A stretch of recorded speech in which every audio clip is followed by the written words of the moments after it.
Hello and welcome to Sugar, Silk and Stretch, a unique boxing podcast brought to you exclusively by Ace Podcast Nation. I am a little perturbed that Gary is in the middle instead of Michael, but nonetheless my name is Ben Dempsey.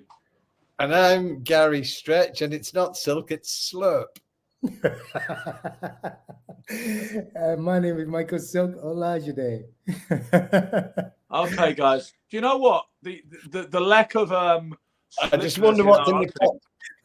I just wonder what's in the cup. I just wonder what's in the cup, Ben. It's always the same thing. It's Korean tea. Yeah, it's got a bit of. We had this thing, when Michael said to me a few episodes back, he said, "Have you ever had Korean tea?" And for some reason, I mentioned that I had a fling with a Korean girl in Hollywood about 20 years ago, or 2 years ago. And he said, "Oh, so you've had Korean tea then?" So that was quite funny. But Ben, your memory is insane. Your memory is insane. I swear to God, because I said that once and then it was very quick in passing. I said it. You're unforgettable. Still, you insist on arguing with me, even though. Go on, Gary. I said Silk's unforgettable. That's what he is. Nat King Cole actually wrote a song about Michael Largeday. Who did? Nat King Cole. Yeah, that's probably what he did. He was a visionary. He always agreed with me. Yeah. Listen, guys, one of the major news stories this week, such as it was that Baby Miller got arrested for a carjacking in Florida, where it seems to be over a Dodge Ram of his, formerly of his, that they repossessed. Whoever, the car dealership repossessed it. And he is said to have got the employee in a chokehold, slammed him on the ground, seized the keys to the Dodge Ram that he used to own, and driven off in it. Now, obviously, fighters and trouble with the law, and I've never been strangers. It's been an ongoing thing that fighters tend to get nicked for altercations and such more than tennis players do. But the odd thing with Miller is he earned about $3 million or somewhere in the region of that, I believe, in Saudi Arabia just a matter of weeks ago versus Daniel Dubois. And it's a bit of a strange incident to be involved in so quickly afterwards. Would you not think, Michael? I would think everything's socioeconomic, right? And his mind isn't that of a rich person. He's rich, but he's new rich. And so he's probably not thinking, if I do this is going to happen to me and it's going to cut into my wealth. You know what I mean? Yeah. If money is the goal, and we're talking about, The other thing is too, like Silk says, well, first and foremost, there's the nature of the beast, right? If you're a librarian, you would never be a pro boxer. So, to be in the game, we've all got a streak in it. So normally the game keeps us on the straight and narrow. A lot of kids, as you know, would have gone a different direction had it not been for the game that we're in. So, we're a certain breed. Not all of us, but most of us. I think you can generalize. 90%, I would say. Maybe Nicky Piper isn't that certain breed, but most fighters. Yes. But the general format is that boys are boys, and to get into the fight game, that's the first. And then what Michael says, it's a double-edged sword. A kid who's from the street and who suddenly gets rich, you also get a sudden feeling of power, and you could think you can walk in and do whatever the fuck you want and get away with it now. I mean, it's the opposite. He has the street thing. There's always a dodge is a dodge. It's his car. And then he has a principal issue. Who knows what the principle, why they took it. And then he's got this overwhelming thought now. He's rich and he's famous and he can do whatever he wants. And so it's just a bad combination. Do you know, Gary, I once heard about a fella from out of St. Helens Way who was an absolute terror in the chip shops. He would push to the front of the queue. It'd be like, don't you know who I am? I want scampi and large chips. It was ridiculous. Yeah, he got battered. Yeah. Yeah, well, there you go. Yeah. That's an inside joke. That's an inside joke. A famous rugby player who I've never heard of or met, but I'm sure is a lovely man, but who's never commented. But yeah, that's another one. But it also has a lot to do, Ben. It also has a lot to do with temperament, right? Like we're born with a certain temperament, and even if we're fighters, we're aggressive fighters or not, knowing where we came from, our backgrounds and everything, your temperament, what you're born with, has a lot to do with it. What's your tolerance level to stuff? Like a lot of people can say, they can say anything, not anything, but a whole lot of things to me before I get my wick. You know what I mean? I'm kind of I'm just that way. And you know, but there are other people that have extremely short fuses, and you don't even have to look at them crooked, and they're right in your face. You know what I mean? And it doesn't matter. They can be loaded, and they're like they can have a lot of money, a lot of wealth at their beck and call, at their fingertips. But if you say something that takes them to the other side, for some reason it cuts off rationale. You know what I mean? Yeah. It's like it's kind of like, you know, us males. It's like, you know, once you get it up, you're not thinking about anything else. It's like you talk about the act of sex. Exactly. You lose your sense of sight, smell, things around you, all the rest of it. You know what I mean? Just for the record, in case you know what I mean. That's where you got your slurp from, right? But I've said it before, Michael. I find it hard to picture you in a street fight or an altercation or getting arrested. Gary and myself and most fighters, I don't. I mean, I think Gary has had the odd skirmish, made the papers sometimes for the wrong reasons, and that seems consistent with his personality, which is fine. Did you see the one? I can't imagine you acting up, Michael, and chinning somebody on the street. I think you're just too sophisticated, too otherworldly. But perhaps you're quite rare in that way. You know. What was Gary gonna say? Go on. No, I had one. It was in the papers. You can actually Google it. I have done. Taxi driver. Yeah, that was it. So what was the crack, Gary? I got off a flight. Yeah. And I think I'd been on Thailand, and I went, but I had to go to London, to LA from Thailand to pick up a drive. Picked up this drive, and I literally went straight back to the airport, flew then from LA to London, and I was staying at the Soho hotel. I can't remember which hotel. And I had, you have a glass of wine on the flight. Hopefully you could sleep, and I had a couple of glasses of wine, but I hadn't slept for 24 hours. And so I got off the flight. I was completely sober, but I was, wine makes me tired. It's not the kind of drink that picks you up. It kind of, so I ended up sleeping on the flight, not much at the end. And then I got off and I found a cab, and I got a cab to the, from Heathrow to the hotel, which is quite a drive. It's another like an hour, right? And I fell asleep, and I woke up. The cabbie was fucking dragging me out. Wake up, my money. And he was a foreign, couldn't understand him.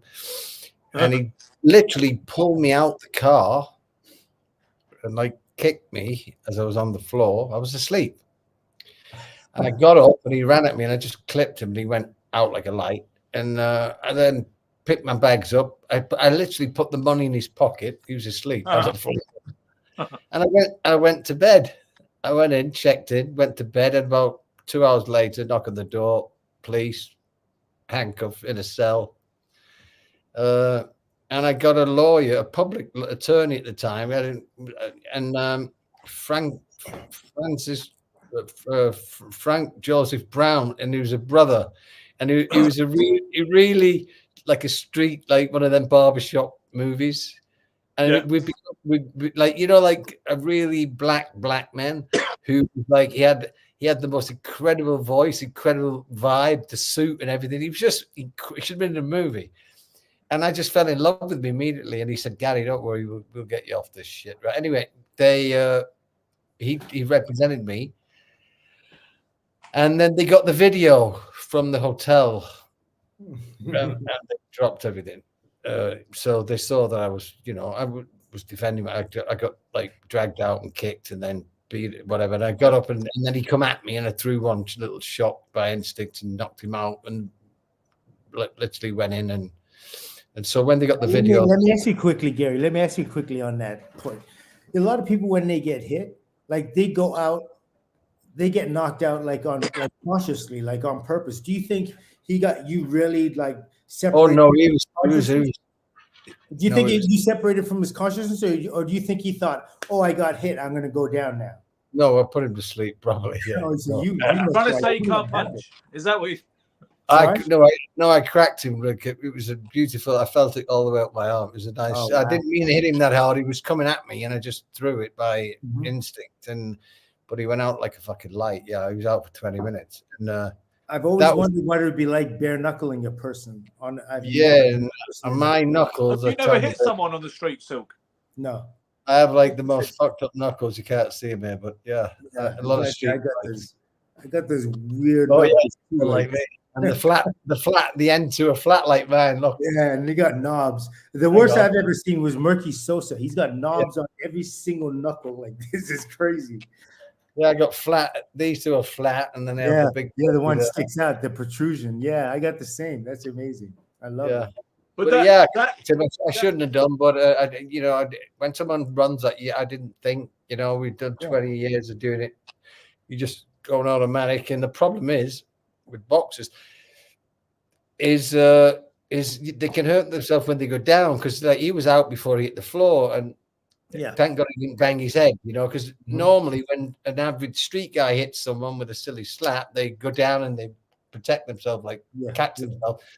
But the problem being a boxer, this is why it is dangerous, is you crack them, they go unconscious, and then they just hit, and the head could hit the floor. Well, I know fighters have gone to prison for that, Gary. You may have heard of the story of Gary Delaney, who was a bouncer at an establishment just up the road from where I'm living now in Woodford, when he hit a punter, who was trying to get in, and he refused him entry, admission, whatever. He hit his head on the pavement and ended up dying. Marcus Marriott, who used to box for Repton, he was a bouncer at Stringfellows, the famous strip club. And he was another, same thing happened, the punter being obnoxious and leery, tried to attack him, supposedly, and Marcus hit him reflexively. The guy's hit the deck, and he hasn't come around. So, it's... I had a mate years ago in a pub, and a fight kicks off, and he got in the middle of it, not involved, didn't know the people, real gentleman, good boxer, but very gentle, kind family man. He got in the middle of it, and this idiot who was the aggressor nutted him, and like blood, and my mate still didn't fight him, and he stopped the fucking fight, and he sat down, and then verbal was going on, and then the guy came over to him then because he'd already hit him, and because my friend didn't react, he must have thought he was afraid, which he obviously wasn't. The guy came over to him, and my mate was with his wife. He went, "Leave it out, mate, will you?" And the guy went outside. So my mate said, "Okay." So they walk out. The guy ran at him. He cracked him once. He hit his head on a bench on the way down, died, and my mate did 10 years. Yeah. Why do they always run at people? I don't even get it. It's only going to make it worse, right? When you just ridiculous. And but it happens, and that's the danger we have. I used to knock them out and then grab them and put them down gently. No. See, I used to do that, Gary. You throw a couple of punches, right, and then you take them safely to the floor in a bit of a headlock, and you tell them, "Behave yourself." The man is sleeping, but I crack them whilst they sleep, and then you just catch them and just gently put them down. Yeah. But I mean, if you have to hit him twice and still put him in a headlock, Ben, that's probably why you never turned pro. Maybe it is. Just didn't have the dig. Didn't have the dig to punch for pay. I'm joking. But no. You have a killer instinct. Say again, Michael. I said you got to have that killer instinct. You got to want to hurt the dude. Yeah, that was just too nice, But what was I going to say?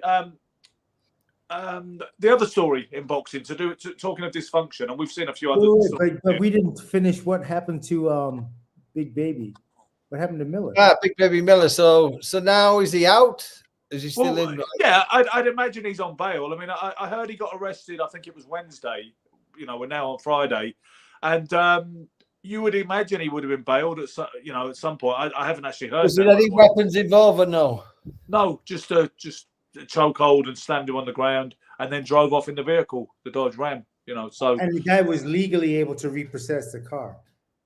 Yeah, they'd already repossessed the car, I believe, and I guess Miller was repossessing it. Ah, wow. Yeah. I wish you'd have done that against Dubois. What, repossess the fight? Repossess the victory. I do too, because he cost me a vote. He cost me a win. In your defense, Michael, you thought he was Jared Anderson. That's got to give you some mitigating circumstances, But have we, at the risk of trying to move on again and getting pulled back again, have we stated all your curiosity as to the fate, so far as it's known, of Big Baby Miller? Can I move on to Calvin Ford now, who is the trainer of Gervonta Davis, also known as Abdul Wahid, I believe, right now. He was arrested back in December, for assault with a deadly weapon. It's something that hasn't been. It took a while to hit the headlines, I suppose. I've only really seen it in the last couple of days. But Calvin Ford was involved in some kind of assault with a deadly weapon. I believe it's probably a gun. Yeah. The trainer, Javonta Davis. Javonta Davis has also had his problems with the law, this spousal abuse allegations. Also, Crawford's trainers, got arrested for a gun in the suitcase, didn't he?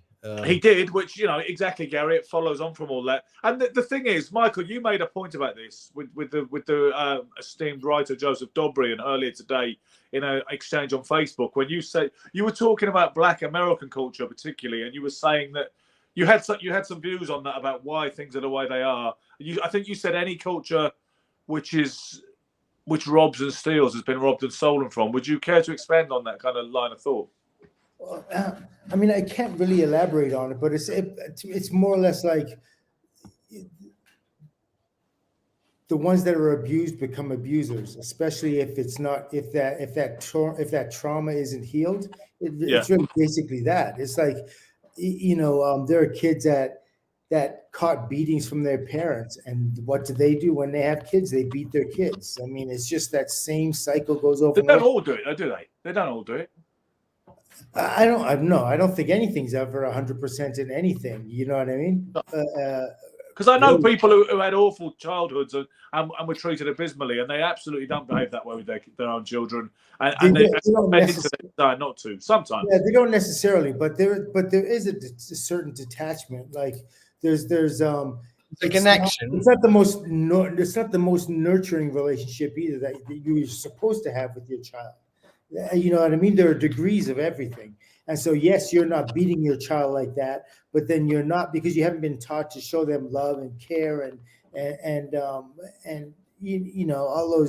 those nurturing instincts that we have been canceled out. So it's not just the beating. There's just other things that go along with it. And then they kind of like perpetrate the cycle, right? They just absolutely. Back. Yeah. Because that's what when Joseph said it was cultural, it was the culture. Did somebody say what is it with Americans and guns and this and that or something like that? And he said it's the culture. He said, and then you expanded on that. I kind of went to that because to me and how I've had it brought to me before. I mean, I shouldn't group Dobrian or anybody in that category. It's just when he had said the way in which he said it, it was kind of like a typical kind of thing. And so I was kind of like, well, wait a minute, it's not really. It is typical of people. I thought he meant Americans. I must admit, I thought he meant. No, well, let me tell you, I've lived in America for 25, 30 years. I have a gun, legal. Yeah. And you've got to remember, America's the Wild West, you know what I mean? So the heritage is coming from they had guns, and then so you're taking off a culture, not so they originally had to protect themselves from the Brits, right? I guess, yeah. I believe so, yeah. That's why I've almost went there.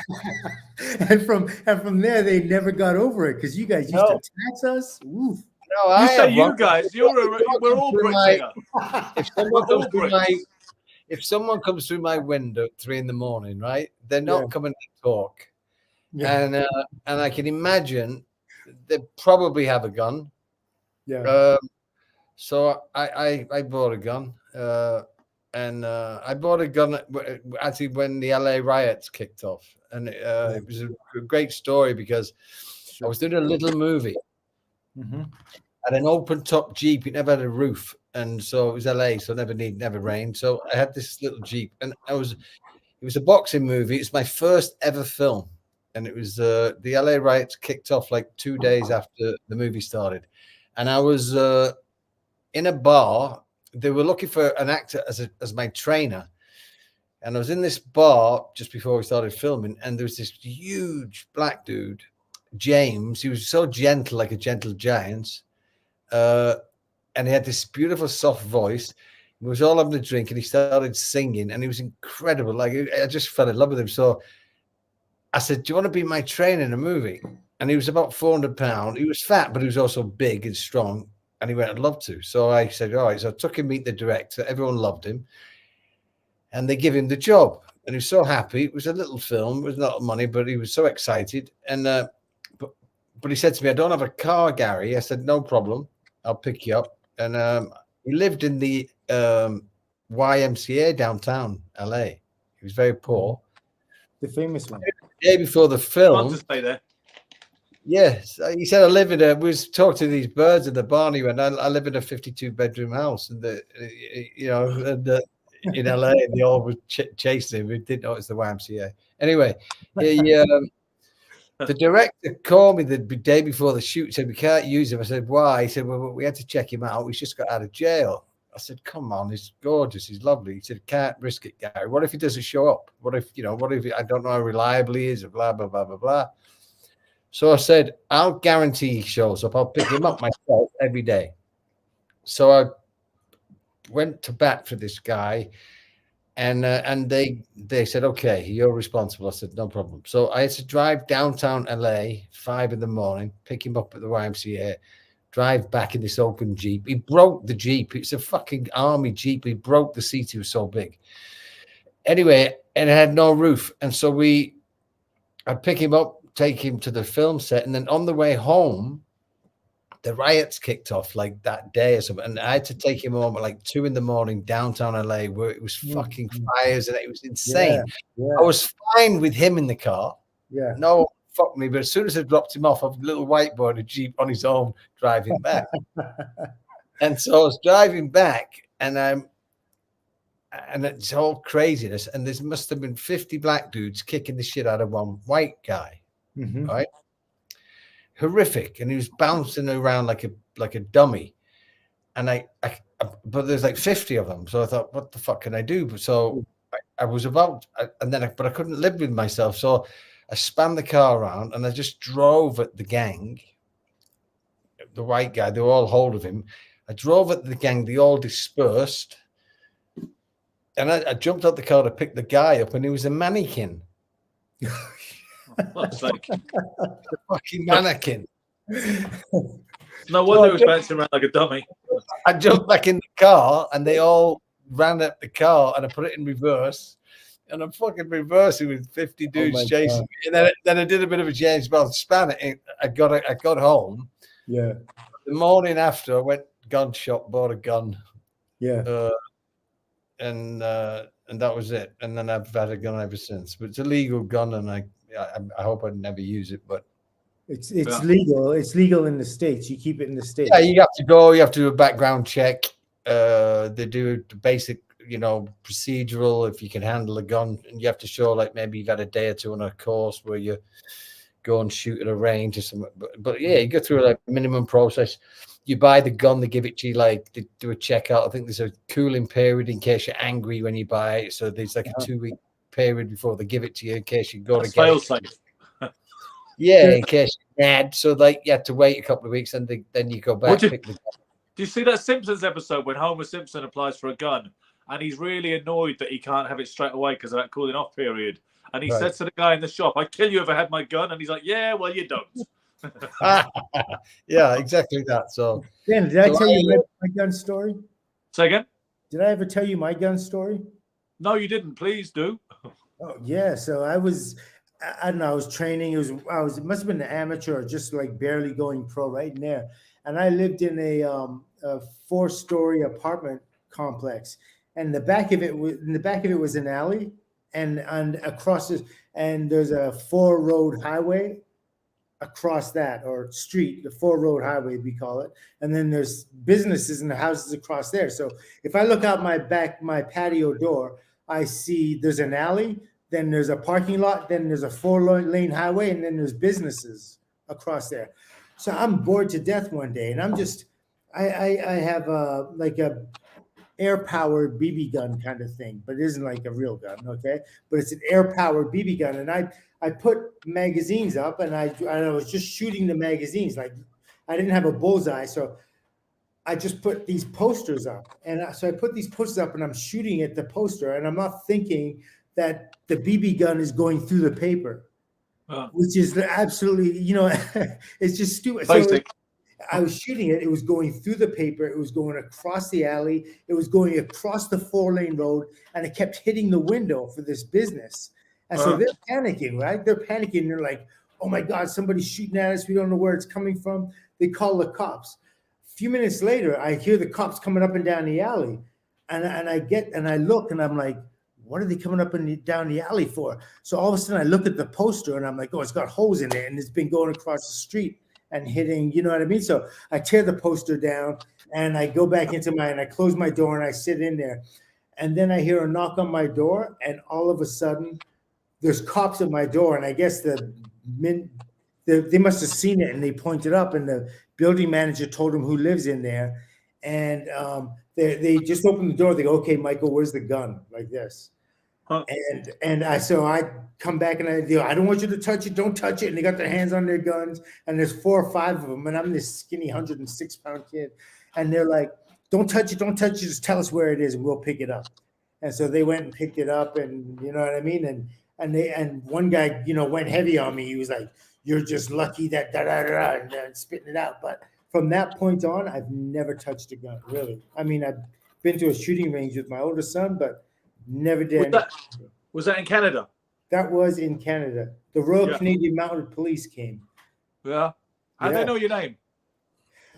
I guess the person must have told them. Like, they said, "Who's up in that building?" And they said, "Oh, this Theologides." Okay. My dad never found out, thank God. He would have went crazy. Yeah, well, let's see. I wouldn't have expected you had a gun. Is this a podcast on boxing or guns? I'm sorry. Well, this is a gun podcast. See, I know we've all got a couple of guns in our hands, but we went a little off, didn't we? I used the headline, "I fought the law" for this podcast, and I was looking at my fault for this stupid story. I went off the podcast story. And then Michael had to bet at me, and Ben has never had a gun, so we're back to 2-2-1.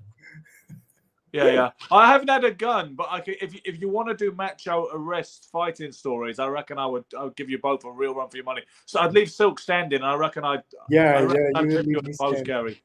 But I'm a gentleman. I don't do violence. Yeah. Well, growing up in Vancouver is a different life altogether. Richmond, Steveston, it's pretty laid back compared to where you guys grew up. You could probably have been a different. No doubt you'd have been a different personality if you'd have grown up in another environment. Because you are Canadian. I know you were born in Liverpool, but because you come out of Canada, it probably has had an effect on you.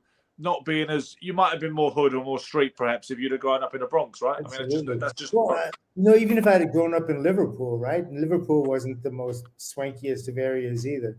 And Liverpool is still a rough place. You know what I mean? It had a lot of money put into it in the early, I think, either late 90s or the early 2000s. But they tried to reinvent it. But Liverpool was always a hard city, a hard place. That's my neck of the woods. I'm in the middle of. There's a Manchester Liverpool. There's a freeway that goes, from Manchester to Liverpool, and right in the middle, slightly more towards Liverpool. I mean, 11 miles from Liverpool, 20 from Manchester, is a little town called St Helens. So we had a rough ride because, we don't have Liverpudlian accents. We don't have Mancunian accents. We have our own accent. And so we used to get fucking beat up by the Scousers and beat up by the Banks. And so we was like this little town who you had to, we belong nowhere. So we were like the scrags who had to fight everyone. But St Helens is some tough boys come out of the. When I think of St Helens, the first thing I think of, except for you, obviously, it would be John Lyon, who won 8 NBA titles. I trained with John for years. Yeah, and he went to the 1984 Olympics where he lost to Paul Gonzalez. Keith Wallace, yeah. One of Frank Warren's first signings. Jimmy, the most talented fighter I've ever seen in my life. Truly, I'm talking as good as anyone. Ray Leonard, all of them, was a young kid in St Helens Star Boxing Club called Stevie Johnson. Yeah, and I remember. He was beautiful fighter, and he never quite, he would be like, you put anyone in the gym with him, you bring anyone to the gym, he would destroy them. And when it came to fights, so the big lights, he was still pretty successful, but he never fully fulfilled his potential. But one of the he was one of Frank Warren's first signings as well, I believe. Stevie Johnson, I think. Yeah, and he just never crossed over to like he was something mental something. I don't know why, because he was the most beautiful fight. I've seen him go through gyms like every fucking in the gym, light heavies. He went through them all. No one could touch him, and he They hurt call them people. gym champs. Some of them Yeah. sometimes they call them gym champions. But he wasn't that because he had a certain amount of success as an amateur and a pro, but he always fell short somehow of his potential. He was still way above many people. But what a beautiful fighter. What a beautiful fighter. When you see him at his best, which I've seen, gorgeous to watch. But that was my gym. It was Stevie Johnson, Jimmy Duncan, Keith Wallace, the Gill Buddies. Why did Frank Warren get in with all that lot first? Because when Frank Warren got a professional promoter's license in 1980, at the tail end of, his first signings were like Wallace, Jimmy Duncan, Stevie Johnson. And you know, my favorite fighter was as an amateur was George Gilbuddy. There was Ray and George. Between the two of them, they got 9 ABA titles, I think, between the two of them. And George fought Tommy Hearns and gave Tommy Hearns to a split decision. And they all said he got robbed. Yeah.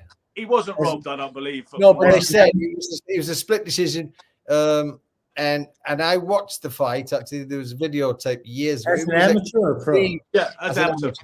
Extremely close fight. Trust me. And I'm not by George. It was a split 2-1. But it was George really did the more like George hurt him a lot more than he hurt George. Like Hearns literally outpointed him. But George, as an amateur, Tommy wasn't that much of a puncher either. Apparently not. Yeah. No, he didn't. Like George, he kept thinking he was going to do him, and he came close to it, and it was extremely close. I think George got a bit of blood on his face, which I think made it look worse than what it was. But what a beautiful fighter too, George Gilbuddy. Probably my favorite of everyone. I just loved his way he fought. And he never turned pro. George Ray did, but George. Career amateur George. He never wanted to turn pro. So speaking of continuing on with the fighters we were talking about, like Mike Tyson was definitely a street a kid who could go on the street too, right? And there were Mike had been arrested a crazy amount of times when he was only like 12 years old. You know? Did you see the Teddy Atlas 0-5 for Mike?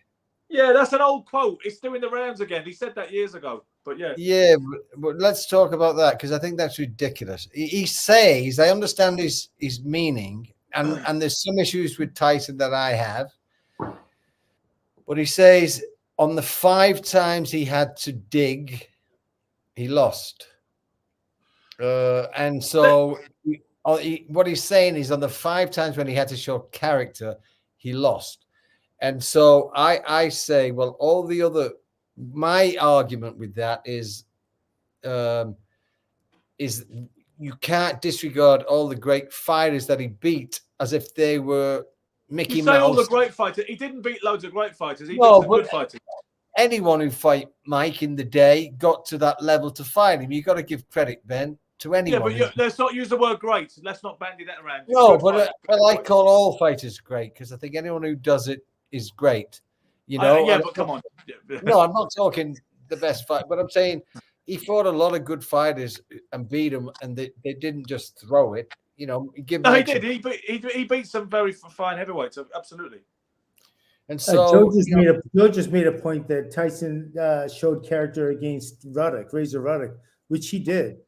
I mean, I like Teddy Atlas, things he has to say, but you know, Teddy, when you throw stones in glass houses, it's like if you're that great, Teddy, why did you never have a fucking career? Why were you never a world champ? Do you know why officially? Because he had a paper round. But it was he got hurt in a street fight. Funnily enough, consistent with tonight's theme, he got hurt in a street fight. He's got a scar. Right? Michael. And he said that injury stopped him turning pro. Of course, but that can't stop you from turning. Of course, I would have been a world champion, but I had a paper round. It's bollocks. Yeah. So you can't say if look at Vinny Pazienza, talk to Teddy Atlas, and say, go and have lunch with Vinny Pazienza and tell Vinny I got cut in the street fight. Career-ending injuries. That's why it's bollocks. And you know, if the only thing that Teddy Atlas says a lot of good things, and I respect him. I know he has character. And he's a little guy, and he's got big balls, or whatever. But he says things, and he puts people down. And you know, you have to be careful how you speak if you've never had a fucking career. You know, it's like, don't throw sticks. You know, don't throw stones in glass houses. You know, if you know it all, you would have been that great. Why didn't you do it? Well, I had a cut on my face and it stopped me turning pro. A cut on your face, 6 months to a year, it's done. Turn pro, and if you get stopped twice because of the cut, retire, and then we can. But try. That was the reason he never boxed. Is that? That's what he says, Silk. Yeah, in his autobiography, he wrote an autobiography, which is a good read. But it's funny Gary says that because I've always accepted that without giving it much thought. But when Gary mentions Vinny Pez, you know, breaks his fucking neck, it's a little bit spurious, isn't it, as an excuse? But I like yourself, I respect Teddy. I think he is a character, and he knows his boxing. He's obviously a hostile witness when it comes to Mike, because we know why he doesn't like Mike Tyson, right? Or why they had issues. You know the story. Listen, you know what? I just saw an ad on Facebook for Teddy's book or some teaching people how to fight, how to punch, and everything. And he's talking about the peekaboo style. And he said in the peekaboo style, he goes, "This is a style of boxing that was made by, you know, some very famous fighters." And he just refuses to say Mike Tyson's name, even if it's going to mean 500,000 more sales of his product. He won't say it, yeah. You know what's funny, guys? And again, this is not well, that's a form of character, right? I guess it is a mock, but Teddy Atlas, I've listened to a lot, and a lot of the things he says is great. He reminds me of Angelo Dundee, as he's more of a motivator. Like I've seen him in the corner, you know, you're a fireman, you're a fireman, but you know, very famous motivational speeches. But when I see him, what bothers me is he's kind of become a character of himself. Mm-hmm. And when I see him doing this training bullshit, it's embarrassing the way he throws shots, the way and it's like, for fuck's sake, that's not the way it works, and that's not how you train people. And you look stupid. Yeah. And then he's now commenting on mixed martial arts, which he knows fuck all about. But now he's an expert on MMA. You know, in all due respect, I did judo for 10 years before I boxed. I know a little bit. I've also trained with people. I did a movie on Ronda Rousey. I spent years in MMA gyms. I don't comment on MMA because I don't know it, but I know a lot fucking more than he does. But I don't have the balls or the goal to talk about MMA because it's not something I'm an expert in. And I don't think that an average man should be talking about anything. For people to be paying or subscribing to watch someone who knows about the same as they do on MMA. So I'll have a boxing podcast with you guys because I think I have something to say.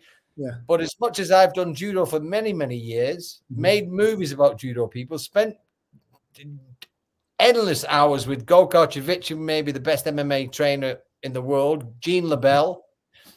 I still will not comment on MMA because it's not my thing. But Teddy's so freely, he's telling them exactly who's going to win, how's going to win. It's like, you know, Teddy, you know, pick your lane, and also, you know, pick your lane that you know you're doing all this great shit. But and I don't mean you have to have a career to be a good trainer. But the way he comments and when he puts people down, then if you're going to put Mike down, then you better have a better fucking career because, you know, it's like there's a lot of things that go into being champion or being. But in summary of Mike Tyson is an incredible fighter, but maybe one of the greatest of all time. Whether you give it to him or not, I think he came up short a few times. When he bit Jerry, I think he's one of the greatest talents to step in the ring. But that talent didn't transfer to where it could have or should have been. I'll tell you what bothered me about Mike. When he bit Holyfield's ear, right? Oh, yeah. And he said he was frustrated. No, it's fine. Give it to him. It's not cool, but give it to him. But the ref said, one more time, Mike, you're out. Box. And he went, now I say he wanted out. Yes. Yeah, sure. And I say I said that's when he showed he shit himself.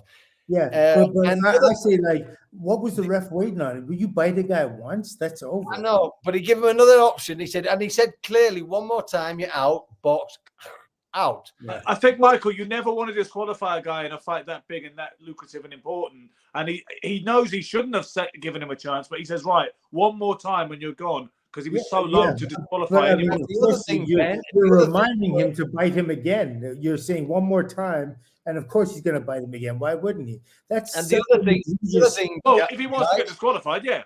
Of course, he wants out. And the other thing, guys, it's interesting that Lennox Lewis, he got beat. Next fight turns it around and around, right? Yeah. Everyone who beat Tyson never turned any of his defeats around. Yeah. By the way, Lennox Lewis, I don't recall him turning a fight round in a round. Of course, Rackman. That wasn't one round. One round. No, it wasn't. No, I think what he's saying is the next go round. Well, look it up. It's 1 or 2 rounds. He executed. No, it was more like 5 or 6 or something. It was honestly, it wasn't. Somebody check that for us. The result of Lewis Rackman 2. What round did he KO him? It's like the 4th or something, Gary. Round 4 or something like that. Yeah, it was. He stopped Gallotta in 1 round. That look, just losing to a fighter. One of the hardest things to do is after you've been knocked out by a fighter to return and knock him or defeat him. That's huge. That's one of the biggest things you can do in fighting. Yeah, no doubt. No doubt. You know, because psychologically, I mean, the man has your everything. I mean, this is a controversial ending, you know what I mean? And you didn't think it should have been ended or whatever, but these were concrete ends. Like what I would think is that if you got knocked out by one shot, perhaps against the run of play or not particularly foreseen, then you have a chance of putting that right. If you were systematically beaten up and absolutely owned, that's a much harder assignment when you're going to attempt to turn that around. Yeah, because to get whooped technically like that, it just means this guy is more dominant completely. Like he's doing something right. It's something about his style and his ability. He just has your number. He just has this. You can't get his timing down, his reflexes. You can't judge. You can't sense when he's going to fight. I'm looking at Rackman. I'll tell you what round. 4th round, I believe, says Danny Graham. 4th round. So does Sarge, and Joe reckons it was the 5th. Yeah. It wasn't the 1st. I'll tell you that for nothing. I mean, we're wasting our time if that's what we're seeking to prove. It's there's. So how many people beat Lewis? 2. And both he reversed, Both right? He revenged them both, which is what people use as an argument for Lewis's greatness, certainly over a Mike Tyson, even if they think Tyson was capable of beating Lewis perhaps when he was younger. The fact that he beat every man he ever faced, obviously, is a big part of Lennox Lewis's legacy. The thing is with Mike, just had such incredible talent. Like he was physically, and look, he took a great shot. He punched hard. He threw in combination. He did everything right. But there's always that one thing, you know what I mean? And the weakness in the chain was I don't know. Was it the mental part? Was it the? There was a tragic flaw, Michael. Sometimes some fighters have a self-destruct button. And I'm not saying he has it or not, but it's not just the fact that, oh, this guy has my number, he's a certain style. There's just something about denying yourself the victory. Like you almost feel like you're not worth it. There's something deeper than what you're even consciously thinking that stops you from winning. He feels that way. His conclusion he reaches in his autobiography, which is worth a read, Mike Tyson's book. He talks about rolling pigeons that are designed to self-destruct. They're a kind of pigeon, I guess. Okay. And he says, and he likens himself to one of those rolling pigeons, destined to fly high and then plunder. He feels that was in his DNA, that was in his upbringing, his experience. And see, for me, Michael, he was an incredible fighter, yes. And when you were watching him in real time, it did feel like he was invincible and you couldn't imagine anybody beating him. But the trouble is, he didn't have a plan B. That was the biggest problem. He wasn't adaptable. He was supremely drilled, but he wasn't that great. You know, that ad-libbing in the moment when you need to do something and flip the script and you need to change things up. He couldn't do that. And it was like watching a devastating robot that suddenly started to short circuit when he had problems in the ring, you know? Yeah, well, I mean, and that's always been my thing with Mike Tyson's, not Mike Tyson, but Custamaro's style of teaching Boxing. boxing. It's like you program an individual, but you have to be able to go off program, and because when the Absolutely. fight gets hot and you're going on instinct, you're not going on intellect anymore. You have to Yeah. go on your instinct. You have to listen to your instincts and operate on your instincts. And what's happened right now, what happened then was once the fight went off road and wasn't going the way, he couldn't find the road to get back on and win the fight. And that's what the greatest fighters do. They're Absolutely, which is why he's not in the upper. When people put it to me earlier this week, when they dug that quote up from Atlas again, saying he wasn't a great fighter because he's 0-5 when he was in a in a real battle. Well, I wouldn't even say 0-5. Come on, no, that's crazy. But what I would say, and what I said in response when people asked me for comment, was that he was obviously a great fighter. He's obviously a great heavyweight, but he doesn't quite belong in the upper echelons of greats that you described for the reasons you described, because they had that extra factor and that ability to adapt. Mike Tyson's plan A was absolutely awesome. He had no plan B, and that was the trouble with him. Literally couldn't fight going backwards. I mean, I know some guys are not great going backwards, but he literally couldn't fight going backwards. And that is going to be a problem. And his trainers didn't teach him that. That's exactly what a trainer is supposed to do. You have to be able to fight going backwards someday. Well, at one point in time, like Mike moved his head so well that who was his trainers? Let me ask you who was his trainers. Who was his trainers? Who, Tyson? Well, there was Teddy Atlas and there was Kevin Rooney, and the mentor at the helm of it all was D'Amato while he was alive. D'Amato and then Rooney and Teddy Atlas, and they didn't teach him how to fight going backwards, right? Yeah. Well, they didn't teach him. They taught him head movement with the purpose of scoring. So defense with the point of putting the offense behind it, which is great, but they didn't teach him defense in terms of self-preservation. Like at one time sometimes you get clipped. Look, the averages are, right? Like you have a professional career or amateur career, there are thousands of punches coming at you. It's not like you're never going to get hit. At some point, you're going to have to prove your mettle in boxing. You may be able to, and it's going to come for you, and it comes for everybody. So when you get hit with that guillotine, what do? You know what I mean? That's what it's all about. How do you react? Yes, you can get separated from your senses, and that's not your fault. There's nothing you can do about that. But if you get hit and you're conscious still, and you're feeling the pain, and that pain is causing you to kind of like go off road with your ability, or all of a sudden you're second guessing yourself, or you're not as confident, or all the rest of those things. That's dealing with pain and fatigue. Those two things are the biggest kind of like the killers of bravery and ability. And you know what I mean? So, but it's going to come your way, and you need to know how to deal with it. Some fighters know how to do that naturally. Some fighters, you have to tell them how to do it. You know what I mean? Agreed. Do you think,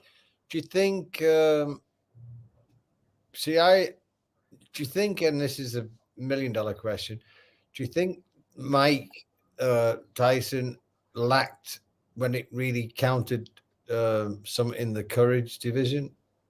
I don't think it's hard. I think, listen, he took he took murderous shots. If he wanted to get out, like I know when he got later in his career, he got tired. He was just like against that big giant kid from Boston or whatever. He was just Kevin McBride. Kevin McBride. Yeah, he's just like, yeah, whatever. He didn't have the fire anymore. And it's so wild because when you no longer have that fire, you feel everything. You feel the guy's lace of his gloves up against your skin. Yeah. You feel, you know what I mean? You just, it's adrenaline mass so much. Like Mike remind me of a cat trapped in a corner, so ferocious and dangerous, right?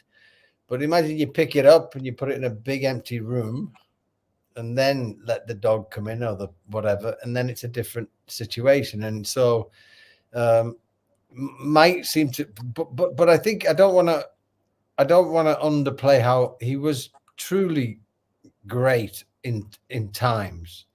I don't think he was like, I truly think he showed some greatness in some of his fights. I think I would be very wrong to say he wasn't. I think he came short on a few things. I think that he came short on a few times when, and I understand what Teddy Atlas says when he had to dig. but I think there was also situations involved with it. I don't think it was so cut and dry. I do think he quit with Holyfield because I think he thought the thing is with Holyfield, everyone knew if it goes into deep water, Holyfield's going to swim. You know, he loves that. That's where he's going to go, and that's where he wanted to take Mike. And it was getting into that deep water. Mike knew. And I think it's easier to get disqualified and still be thought of a monster than to be exposed by a lighter guy twice. Because it already happened once, and he did it again to underline it. Yeah. So, but again, we have to be honest. Holyfield was truly great. Yeah, Holyfield was incredible. You know what I mean? He was truly. It's not like Mike got beat by some guy who was just he got beat by a true great. I mean, that's why you put even in the loss Douglas, he still climbed up off the canvas, right? He got up off the canvas against Buster Douglas, and he dropped Buster. No, he did not. Sorry, he was hurt. No, hang on. He was catching the right order. He was catching a beat, and he dropped him. Lennox Lewis. Say it again, Michael. What you say your assertion again? I said against Buster Douglas, he was catching a beating, and then he dropped Buster Douglas. Right. Yeah. Yes. He was catching a beating. And then again on the Lennox Lewis, it was both a bit late, but you've got to look at Lennox's age was equally as old as Mike. He was older. And again, a true great. For me, I think truly I would have put Lennox against anyone in Ali, anyone. Based on size, based on, I know Ali was incredible, but I would put Lennox. Like people use size. I would put Lennox against anyone. Anyone. No, so would I. I think he competes with anybody. Anybody competes. I'm not saying he beat. I'm saying it. He was an incredible fighter. Good friend of mine. Love him dearly. We'll get him on the show. Not biased at all. He was truly huge, great, smart, balls as big as a cucumber, as big as a man. Yeah. He had everything, Lennox. Great mentality, cool as ice. I mean, he had all the aspects, and he trained like an animal. He was a gentleman. Mm-hmm. He really is like the ultimate fighter for me, and I would put him against anyone. Truly, I would put him in fighting chance of beating anyone. And I think people do nowadays. It took him a while to get the credit. That kind of power. How much money Lennox earned? You know how much money Lennox earned not to fight? Not to fight Tyson, you mean? No, they wanted to step aside because it's like Tyson Hall, a bigger fight, but Lennox was number one. No one wanted to fight Lennox. No, it was let's go around him and bigger fights, a bigger commercial, but just this they want to do. Why did he just? They paid him step aside money with Tyson, Michael, not both. So many times, about 3 or 4 fights went step aside because no fucker wanted to fight him.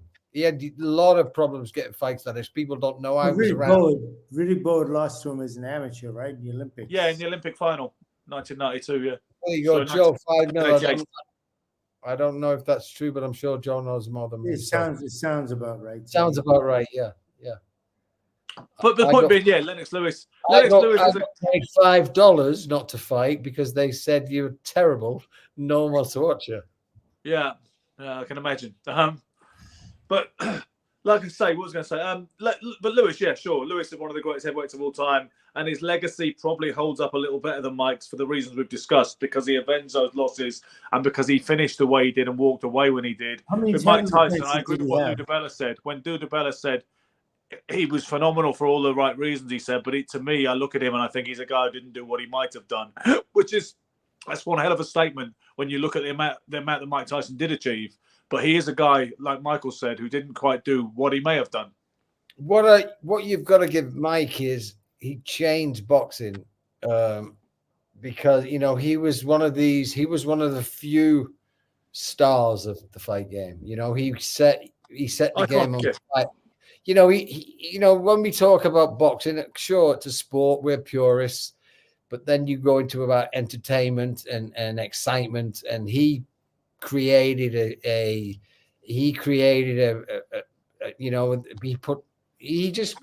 created this thing that I don't think anyone had ever seen or felt in boxing. It's before. iconic. You know what happens, Ben? Like with fighters, you'll notice the most iconic fighters leave they etch their name in the game by people that take something from their style and they, like the Muhammad Ali, he had the shuffle, the hands down, the talking. Let's see, Joe Louis, Sugar Ray Robinson, Sugar Ray Leonard. Mike Tyson had his style, and people emulate. Like you'll see fighters, real fighters, try to do. And they may be of different levels, lower level, whatever, but they're influenced by the fighter and they copy the attributes of great fighters. And you see it directly in the ring. And Floyd Mayweather, all of a sudden everyone started doing the, I mean, the shoulder roll. You know what's strange about Mike? I see more white fighters trying to imitate him than black fighters, oddly. Really? Stocky white boys who love that style. Yeah. Maybe now, but he really resonated with the white male, Mike did. I think so, yeah. I think so. And I think to some people... Mike crossed over. Yeah, everybody loved Mike. Yeah. It was not just, not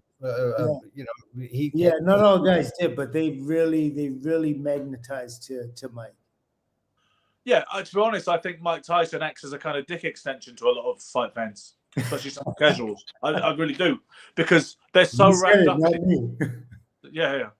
But remember Charles Shepard? Yeah, exactly that. Good point, Joe. Charles Shepard was a complete Tyson clone. He did his best, and he's a white guy, stocky, short-haired white guy, copied the haircut, all the rest of it. But Mike Tyson, a lot of his heroes were actually white rather than black. His boxing heroes like Jack Dempsey, Harry Greb, Mickey Walker. He got the haircut from Jack Dempsey. That's what he was copying. So because he had all those old reels of film with the Jim Jacobs head and Bill Cayton. Yeah. He forged an attachment to a lot of white boxers actually. When he was growing up. Well, you know what I mean? He paid reverence. He paid them a lot of respect, and I think that also galvanized a lot of people around him as well. You know what I mean? Yeah. It's a really interesting dynamic. It's beautiful too. I mean, I like it. I'm getting some inboxes, by the way. The rumors that Anthony Joshua versus Francis Ngannou is nearly a done deal. I haven't been able to look at it. They're flashing up on my screen while you guys were talking. Saying that Joshua, I've got two inboxes about Joshua and Ngannou. Didn't I call that? You said it was. I think you said it was likely to happen. Yeah. Did Gary mention it? Well? I should get a point for that too. I think I was the one who said it. No, I thought Gary did, but you're saying you did. We're gonna have to look. We're gonna have to go to the videotape and have a look. Come on, Sugar, last time you questioned Gary, it turned out he was right. Sugar already admitted he has it in the works for me. He said, "I'd rather lose." And Michael lose. Michael, on that note, this has been a good tempered episode. I don't feel we've locked horns today. I think this has been quite good. It's more like the old dynamic. No, we're getting a bit competitive. We've never locked horns. No, we don't lock horns, but we've had our things about this and that, and considering when we started, because your things that you say about this and that should be that and this, not this and that. Exactly that. Yeah, exactly that. The pedantry. Guys, like I say, I'm hearing that. I mean, I did want to talk briefly, not extensively, about Ahara Davies, who fights in Las Vegas tomorrow night. Howard Davis, he doesn't fight anymore. Ahara Davies. Howard who? O'Hara, his name is O'Hara. I thought you said Howard Davies. Yeah. See, this makes us seem like we haven't got a fucking clue what we're talking about. I know he's not the biggest name in the world, but Gary knows who Ahara Davies is, and he knows he's fighting Ismael Barroso. You thinking his name's Howard Davis? That's not a good look for us. Well, you just should expect that with fighters. You never know what's going to happen. Howard Hughes, who used to build airplanes. It's O'Hara Davies.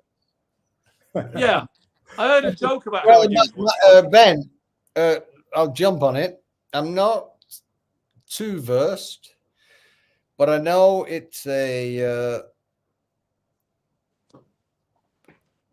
Is he a prospect, Davis, or he's a little bit more than a prospect? But he's fighting a 40-year-old big punching southpaw who knocked Rolly Romero on his ass, right, and give him a run for his money. They said it was a bullshit stoppage, Gary. Yeah, and I saw that fight. I saw highlights. He's a tough old boy. What's interesting about this is. I'm like I say, I'm not. I wouldn't want to comment because I don't think it's fair for me to judge because I don't know him that well. But when I just look at it from a sensible point of view, I think for the older boy, it's his last ride at the up the mountain, and I think that could be a factor.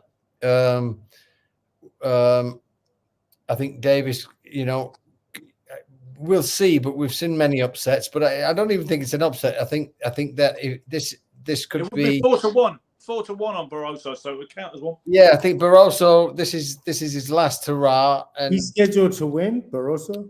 No. He's a big underdog. But he fought Rolly Romero, and he was supposed to be not an easy fight, but he's a 40-year-old guy. So looking at like one of the top hot prospects, he dropped Romero, and it was a very competitive fight.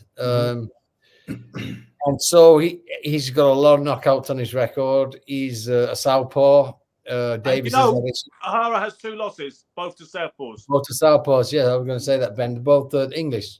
Josh Taylor and Catchell, right? Yes, exactly that. He kind of reminds me of a long-armed Mugabe. He's got incredible long arms, and he hits Barroso. The kid that's O'Hara. Oh yeah.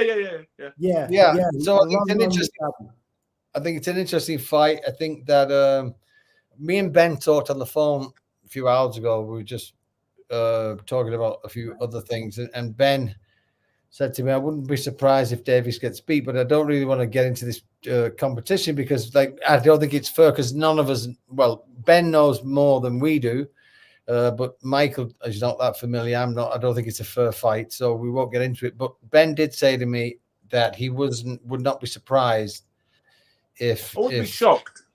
Yeah, and I've got a funny feeling, like you, Ben, my Nostradamus, that the old boy may ride one more ride for the hill and surprise. Well, see, this is what I'm wondering, Gary, because it looks like prices jump out at me sometimes when I see 4-1. When you look, I don't think O'Hara Davies has a legitimate world-class win on his resume. He's lost twice, both to southpaws. This guy is an old man. We know that in boxing terms, but he is a southpaw. He can punch like the devil. And I've said I won't make a pick on this, and I don't want Silk to give me a hard time about that because I've known O'Hara for years in the gym. And you know what I mean? I'm not going to pick against him because I've got people on this side of the Atlantic being like, come on, O'Hara, this is your big moment in Vegas, son. Think of the neighborhood.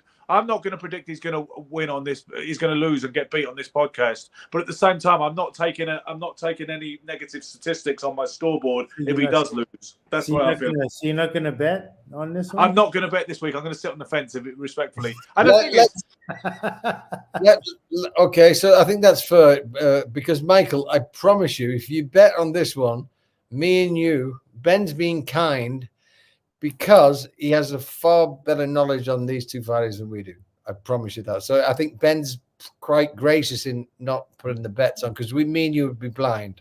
Yeah. You may as well put another patch on the other eye and then go playing darts. Okay. Yeah.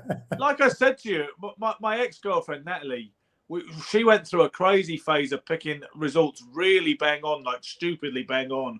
And she didn't know anything about it at all. Just getting lucky. She's your ex now. Yeah, I told you that in New York, man. No, you didn't. Silk. See, this is a problem with you. I did tell you that. We talk about girls' relationships. Are you married? We talk about girls, and he never told me. Are you married, with Natalie? Are you married, Silk? Me? Oh yeah, 28 years. So I did tell you though. I did tell you in New York. I said we're just friends now. That's what I said. Who, you and I are just friends? No, that's always been the same. But I mean, me and Natalie are just friends. That's what I did say. Oh, I don't know. And you're married and 28 years? Yes, sir. And you have children? 2. Boys, girls? 2 boys. One is a captain in the Marines, and the other one is in sports fitness. Congratulations. You've done a good job. He just graduated university, yeah. Congratulations. Amazing. Thank you. We've been on for over an hour, lads, but there's one other topic which I meant to talk about, and Danny Graham has reminded me of it. Yes, see it on the screen there, right? You can see it on the screen. Yep. It says, gents, I know this is off topic tonight, but I've heard that USA Boxing have given the green light for transgender people to compete in women's boxing. Do you have any thoughts on this? I'm sure we do.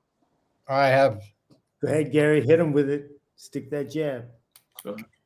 Complete fucking joke. Mm-hmm. If someone, I would hate to say this, but it will take someone to get killed for this fucking ridiculous commission to wake up and know that, What commission is it? I'm not against USA Boxing, the amateur body. I'm not against like transgender, Ism.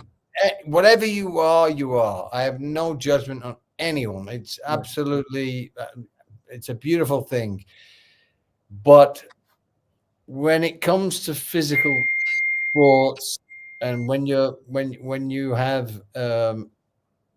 been born in a certain physical way, and you fight someone born in a different physical way, things can happen, and it will take someone to get really hurt for them to understand. It's like the swimming. We saw, there were average. There was the transgender swimmer. I can't remember the statistics. They were like number 78 in the world. Became the Guinness Book of Record fastest ever woman, or some crazy fucking thing. That's what we're dealing with. So I think it's disgusting. I think it's wrong. I think when someone gets hurt, who's going to be accountable? Is it? Do you have to let someone get hurt before you become accountable? Because it will happen, and then what, change back? But what about the person who gets hurt? So I just think it is what it is. I think if you're transgender, that's a beautiful thing, but I think there's limits to what that means in regard to when people can get. When your journey in life is your path, which is yours and yours only, which is a beautiful thing. And if you want to do sport, then I understand that too. But I don't believe it's fair, if we're really honest. And I may get some shit for this, but I don't think it's fair if there's a fighter lady. There is a transgender fighter by the name of Pat Manuel. And he's here in the States, She. Well, but here's the thing. Pat Manuel was born a female and trans to male and is fighting male fighters. Yeah. That's wrong too, because Pat, I don't think it is. Because what if Pat gets hurt? Come on. Okay, that's true. But Pat is making that decision. I understand, Pat, but you have to protect the fighter, right? Like we're in a sport. Yeah, protect the fighter, but Pat's an adult, and Pat can make a decision, and Pat is probably taking all sorts of things to strengthen him as he's on the journey to become a male. You get you're not taking a piss test, and now you're doing PEDs, and that's another subject we can get into. Exactly. No, absolutely. But what I'm saying is, here's the punching down is what I'm saying. Pat is all of these subjects. I have no right to talk about trans or any sexuality. That's not it's not up to me. But what I do have a right to talk about is safety of fighters in sport, or safety of athletes. And if there's a physical, whether it's not, if there's a physical advantage in any way, shape, when I fight Ben, we're the same. We have the same. We have a 50-50 fight, right? Yeah. We have the same physicality. We have the same. Yeah. We are what we are. When someone is physically different, and there's no question they are physically different. A transgender and a female. No male, female. Change. And if you think it's fair, if there's a difference, and there is a physical difference, that I don't have to be a scientist to prove that, then is it fair to have two physicality strengths differently to fight each other? That's up to you. I leave that to the public, and I'm no expert, but I know. Danny's saying right now, Danny Graham's saying exactly what I was about to say. The density of the bones, the thickness of the muscle, you know what I mean? There's the density in the fist, the hands. You know what I believe? If you want to be a transgender fighter, you know what I believe? Fight transgenders. Yeah, exactly. Create a third lane. That's all you got to do. Third lane, and you know what? That's the respect. Here's the thing: if individuals simply did this, all they have to do is not fight that individual, and no one can make them fight, and then the people will create their own lane if they want to fight. And there's a whole bunch of guys. But as for a man, what I was saying, Gary, is as for a man transitioning to female and then fighting females is 100% wrong. If you're gonna have a female that feels like she could trans to male, okay, because we know where the advantages are. I don't know of many guys that would want to fight someone like that because they think in their mind, well, she's a woman, and if I'm hitting her, it just seems unfair. There's all sorts of you're gonna go. You know, I've spent a lot of time in Asia, and I've met transgenders who were born men, but they really were women. I'm talking physically. No, yeah, they're more feminine than the men, right? So, so I understand and respect that, right? And I have no issue with if you're born like Hulk Hogan. But the reality is, if we create a lane that it's allowed, there are some trans who are born like women, but there are also some trans who are born extremely like men. And if you create a lane and you get one person, or you allow them to come into women's sport, you could have three trans who are very feminine, but you could get one who is not, and that is the one that the opponent dies or gets seriously injured, and you have to be accountable. That's it. So it's not for the masses. I'm sure there's many different types of physicality. This to me, it smells like a decision made by people that have never experienced the ring before. That's what it comes across to me. Are you there? No. So I'm just saying, on the one fight that is not the same is the fight that someone gets hurt, and then who's responsible? Yeah, but the thing about that argument, Gary, I think it's either right or it's wrong, and we can't use death. No, but I'm just saying why. What we're saying, but I'm saying why is it anyway? People die in the ring in 50-50 fights, like Johnny Iron versus Lupo Pinto, and so on. So that is not the ultimate, neither here nor there. It's either right or it's wrong, and I think it is wrong. No, what I'm saying, it's wrong because of that reason. But it's not wrong just because of death. No, it's wrong because it's unfair. Yeah. Yes, for that reason. What is it unfair? Because some trans are like physically like men, and maybe some are not. But it's wrong because some are, and there's some that are. People are going to get hurt, and that's the reality. It's not like it should not, like we say, create a third lane. Beautiful. Everyone will come and watch, and it'd be fantastic. If you're going to bring trans into control of that by simply denying, all you have to do, all women have to do is say, I'm not going to compete against that individual, and that third lane will be born, or whatever else. It's all good. You know what I mean? You can do your own thing, but I am not going to fight you. If the female coalition came together and said, I am not going to fight this individual who's a man, who's going to make them? Absolutely no. Let me tell you something. Me as a man, if there was a transgender born female wants to fight men, me as a man would never fight. Okay. Would you take that fight, Ben? No, I wouldn't take it. No, but the thing is, Michael. My wife always beats me anyway, so I may as well get some.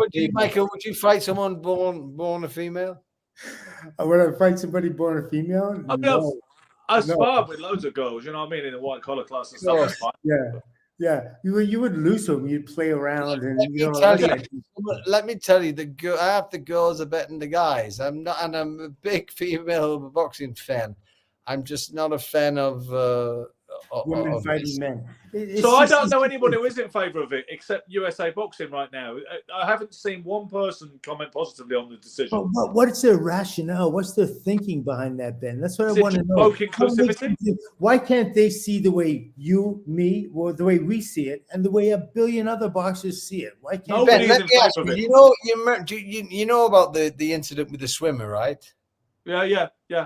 Is that still allowed in sport? Are they still allowed?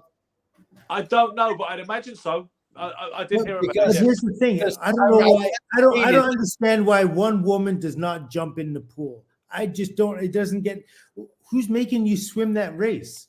Just do not jump in the water and let him swim by himself. And then eventually they're going to get the message, because no one's going to come there to see him swim by himself. It's really that simple. Just don't show up. You see what this commentator Black Cedar YT says. The fact that we were even discussing this means the end of boxing. Imagine Joe Fraser contemplating this. It's true. We've come so far.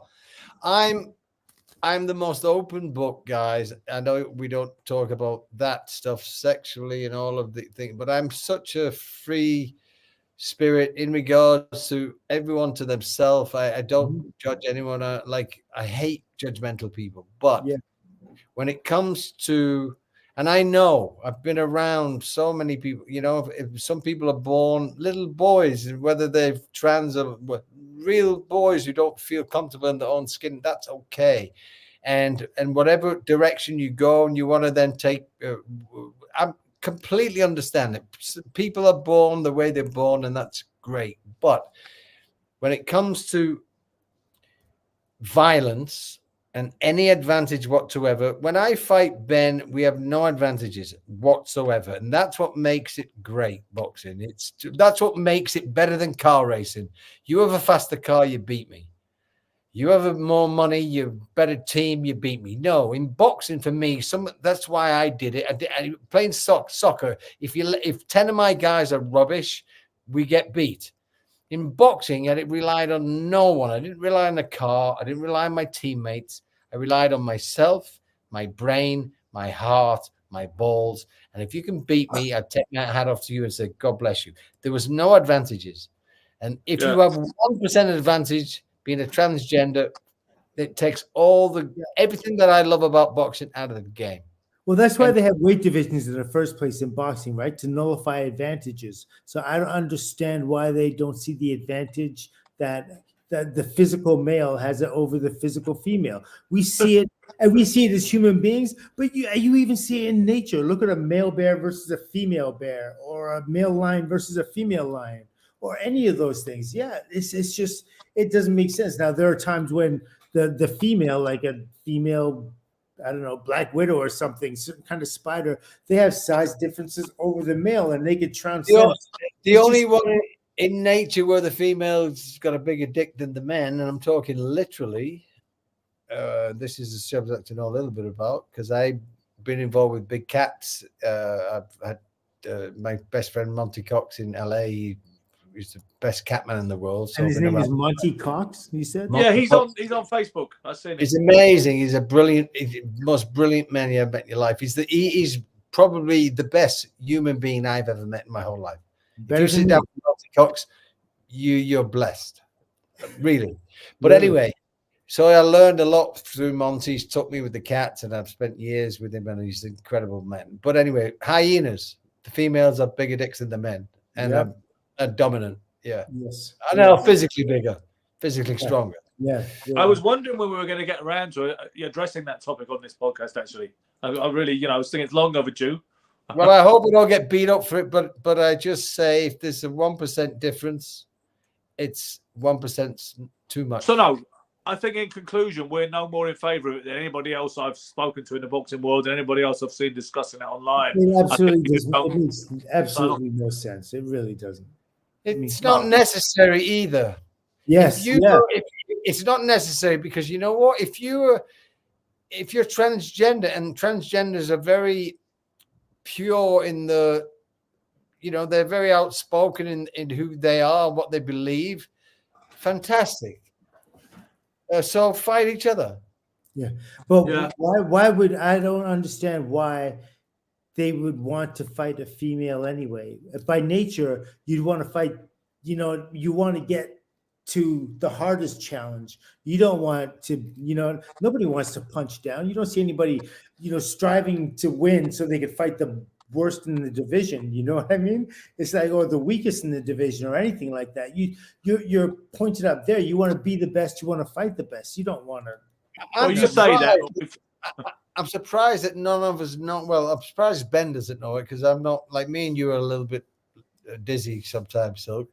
But I'm surprised Ben. Yeah, I see you shooting at it. Ben's quite a notebook. You know, he's like. If I ask surprised Ben, I don't know what.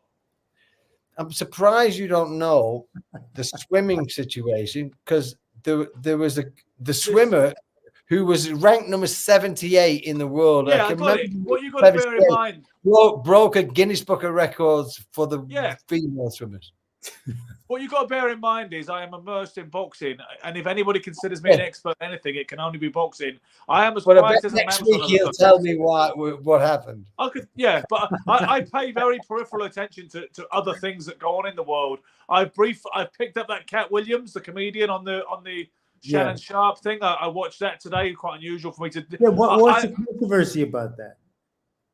He just made a lot of statements about Hollywood and how things go in Hollywood and about other black comedians and other people in the film business. Somebody who took somebody's joke or something. That guy took somebody. Somebody stole his joke. Yeah. He come across well. He seemed like a funny, sharp, truth-telling individual. But my point is that he definitely have to be a comedian with a voice like that. There's nowhere else you could. Absolutely, you know. But my point is, I'm going to put this on. Okay, cool. I don't pay a lot of attention to things that aren't boxing related. I do get bored with pure boxing sometimes, and I do feel like watching someone else and dipping out of the boxing world so I can stimulate my brain with some other kind of subject matter. But I'm not likely to have the rhyme and verse on swimming. I saw a story about a swimmer who was, like you say, 78th in the world as a man, transitions to a woman and is suddenly setting records and winning tournaments. I did see that, but I don't know anything more about it. Silk, I'd like a subject. I'm really Gary just transitioned into a term. No, this is my favorite. As you all know, you know what? Transition to a term. Same time as each just other. Like that. Ooh. Between talking at the same time as each other and that fucking noise that keeps going off on your computer, this is. Can we sort these production issues out in 2024? Is that possible? No, that's what we're going to do. Me and Ben are meeting in London next week, and we're going to upgrade the channel, upgrade the content. Nice. We're going to try to get the referee to stop ringing this bell over here. We're going to have. Michael, you're lucky that you're uncancelable because you're of color and you have a disability. We can't cancel you. We're stuck with you. And we're going to get it. We're going to get two sponsors. Two sponsors. We want the patch sponsor. Yeah. Because he's set a whole minority sponsor. I think we should do good. And then we're going to have the Slurp sponsor. You know what? Because that's the thing. If we ever did replace turn that bell off, I have no idea how to turn that bell off. If we ever did replace him, we'd be like, he's not a patch. The new guy's not a patch on Michael. We'd be like. But listen, guys, thank you for watching. Those of you, we have been as disjointed and hopefully interesting as you always find us. Please subscribe to the channel if you haven't done already, because that's what we need. We'll be back on Sunday. Say again. I said you did it with the prayer hands too. I think we should get something out of that. Yeah, I didn't even notice. That was unconscious, but I guess if it helps, it helps. Please, you're polite. We'll be back on Sunday night, and we'll be discussing the developments in Vegas. Don't forget that Virgil Ortiz is actually returning to action this weekend too, so we will keep an eye on that and discuss that along with the O'Hara Davies Ismael Barroso fight. In the meantime, be lucky, keep punching, stay tuned.